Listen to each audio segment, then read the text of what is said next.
Joining us, MS Now contributor Inzamam Rashid in Dubai, staff writer for The Atlantic, and MS Now political analyst Ashley Parker, and former Deputy Assistant Secretary of State Joel Rubin. He's the author of the new book, Saving Democratic Foreign Policy. It's coming out in 2 weeks. Joel, I'm going to start with you because I want to start with where the Secretary ended. This is their fight. This is our allies' fight. The war that we started is their fight.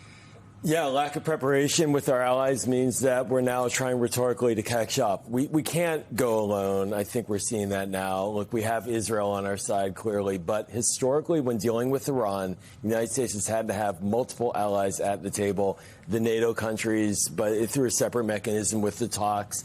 Even Russia and China were alongside us during the talks. And that's the glaring weakness. Because if we're going to go global, for example, and try to blockade Iranian oil, that means we're going to need to go into other waters and other countries' territory potentially, in addition to just having them help us at the negotiating table. One more thing here that's very important. China is behind the scenes with Pakistan, behind the scenes with Iran. We need them to carry messages. That means we need our allies and other countries as well. So we need them right now. Absolutely. Okay, so if we need them, is bullying them the way that this administration believes? I'm serious. They believe that they're going to get them to the table. Donald Trump's been bullying NATO for the entire time Donald Trump has been in office, this term and last term.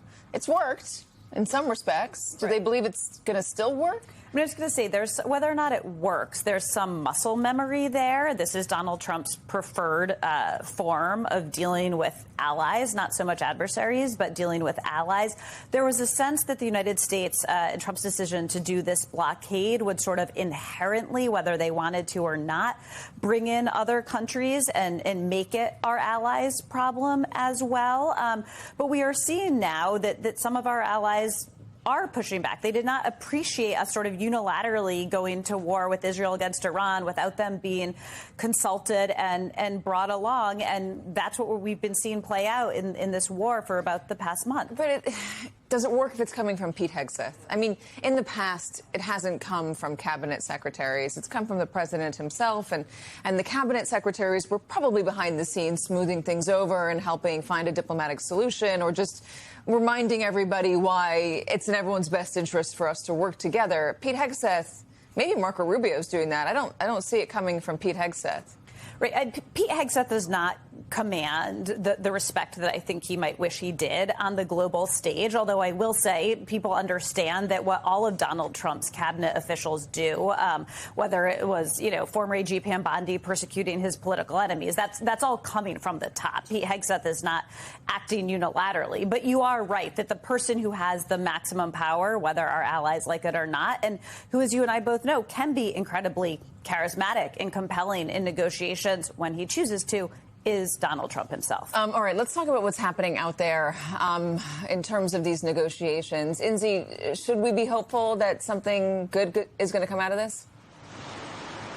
Well, look, I think it's a slither of hope, Katie, given where we were at the beginning of the week when we thought we were going to have round two of negotiations taking place in Islamabad. They completely fell apart because Iran said they would not go because of the U.S. blockade still implemented in the Strait of Hormuz. And then J.D. Vance decided not to get on that plane and take the 14 or 16-hour journey to Islamabad to have those discussions. So they fell flat. And now we are seeing a small step in the right direction, I think. Of course, in the last hour, Caroline Leavitt has confirmed, the White House has confirmed that Jared Kushner and Steve Witkoff will be flying to Pakistan tomorrow to meet with the Iranian side, and they've said because they want to hear them out, because they believe they've seen some progress from the Iran side over the last few days. And then tonight we're going to see the Iranian foreign minister head out to Pakistan on what is going to be some form of a regional tour. He's not only going to Islamabad, he'll also be visiting Muscat in Oman, and he'll be visiting Moscow as well. And importantly, why those two places in particular? I've been hearing from sources inside Pakistan who are close to the negotiations, didn't want to be named because of the sensitivities. And they've said, well, Muscat to talk about the Strait of Hormuz and to have a discussion about how potentially Iran and Oman could together manage that waterway. And then over to Moscow to talk about that enriched uranium, this whole issue of Iran's nuclear program. Russia had suggested that it could take some of that 60% enriched uranium that Iran currently has. And that's exactly what these talks could be about with the Iranian foreign minister heading to Moscow as well. And this could be part of a wider framework being developed to then put to the US as part of a negotiation deal. So I think it'll be interesting to see what the Iranian foreign minister does over the next few days. I think one important point as well, Katie, do not expect a deal this weekend. Why? Because, of course, J.D. Vance is not heading to Islamabad, but also Iran's chief negotiator as well, Mohammad Ghalibaf, the parliamentary speaker, is also not attending these talks. So right now, I would kind of cautious optimism, I think, is the word that's going around. But the Pakistanis will be pushing to try and get even more conversations and getting J.D. Vance out to the country and also Mohammad Ghalibaf so that these peace negotiations can take the further step. Does Mohammad Ghalibaf even have the authority to negotiate? There was reporting in The Economist that said the last times the Iranians were in Pakistan and Islamabad to meet with the American delegation, there were 80 of them, 30 of them had authority. They were fighting with each other. There were diplomats that negotiated the 2015 Iranian nuclear deal, and there were very hardliners that wanted no deal with the United States. So is there somebody that can actually make a deal with the U.S. right now? I think this is part of the problem, is that when you've got the supreme leader who hasn't been heard ever since his father was killed, we don't know what health situation he's in right now. The Iranian military off on one page, carrying out attacks when they want to, where they want to, of course, having control of the Strait of Hormuz and accosting vessels and targeting vessels in that waterway. And then you've got different factions of the leadership as well. So, look, Iran simply isn't on one page. And I think that's a real concern, even though last night they came out in absolute unity, suggesting that they all were together and that they were all working on this whole conflict as one. I really don't think that's the case in reality. I think what will be a telling point is if Mohammad Ghalibaf does make the journey to Pakistan. Look, he was in the negotiations a couple of weeks ago directly with J.D. Vance. I think he'll be trusted by the US to have these talks. And also, I think he is a bit of a hardliner when it comes to the nuclear program. And so, look, the foreign minister right now dispatched to have those conversations with Oman, with Russia, in Pakistan. Potentially also will meet Jared Kushner and Steve Witkoff. But it's when the two big players, J.D. Vance and Mohammad Ghalibaf, come to the table where I actually think we'll see progress. Yeah, there's also the question of who has the negotiating authority here in the U.S.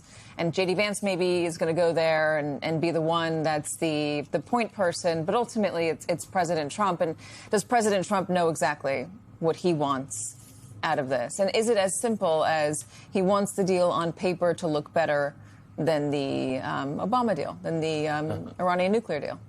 Well, he certainly wants that. But there's an irony here that in some ways the immediate concerns that he needs is, the strait to be reopened, which was opened before we attacked them. What he needs politically and what his advisors really care about when it comes to the midterms is he needs gas prices and oil prices to go down. So a lot of what he needs in the near term is to go back to the status quo before we joined with Israel to attack Iran. And then, of course, there's the sort of more existential macro needs, which in his view would be an Iran that does not have the ability to produce nuclear weapons, and certainly what he would claim is a better deal than the Iran nuclear deal under President Obama. That's a difficult strait to navigate.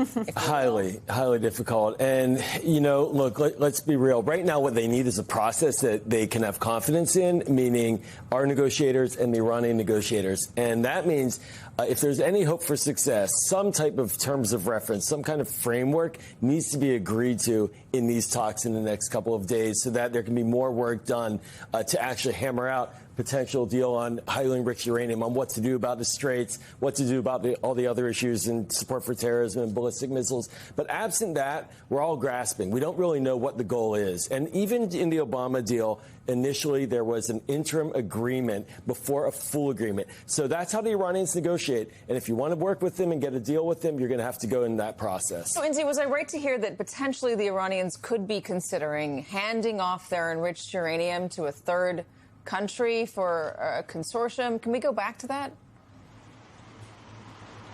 Yes, so look, this is a conversation that Russia is having directly with Iran. We know around 60% of that uranium is enriched. And I think what Iran would suggest, and what Russia has also suggested, is that they could essentially lay off that enriched uranium to Russia, and that could be part of a wider framework to essentially put to the US and try and get some peace. That would be essentially Iran's plan to put forward. Whether, of course, the US accepts that is a whole different question. Most unlikely that it will. But I think this is a way that Iran is trying to figure out how it can bring the issue of its nuclear program to the table to try and maybe take a few steps down or a few steps back to try and appease the US in some way. But that would be a pretty difficult thing to get over the line, as will many things around ballistic missiles, around the Strait of Hormuz